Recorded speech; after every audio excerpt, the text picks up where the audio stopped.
తారక రామారావు గారు ఉన్నప్పుడు తెలుగు గంగా ప్రాజెక్ట్ తీసుకుని మనం బాగుపడడం కాదు, పక్క రాష్ట్రంలో తమిళనాడు వాళ్ళు కూడా బాగుపడాలి, నీరు అనేది మన సొంతం కాదు, పక్కనాడు బాగుంటేనే మనం బాగుంటాం నినాదంతో వచ్చిన ఆయన ఈ రోజు ఆంధ్రప్రదేశ్ చరిత్రలో మళ్ళీ తిరగరాస్తున్న సేమ్ నినాదం చంద్రబాబు నాయుడు గారు Polavaram project. Polavaram project is the most prestigious project of Andhra Pradesh, which will be cherished by 2027 in Andhra Pradesh.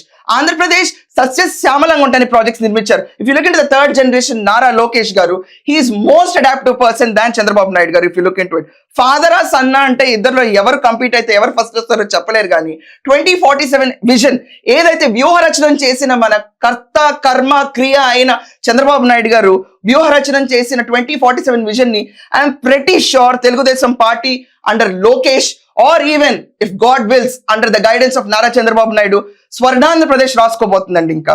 And 43 years gaining of జనాల ట్రస్ట్ నవనిండి, జనాల ఆదరణ నవనిండి. It's not a joke.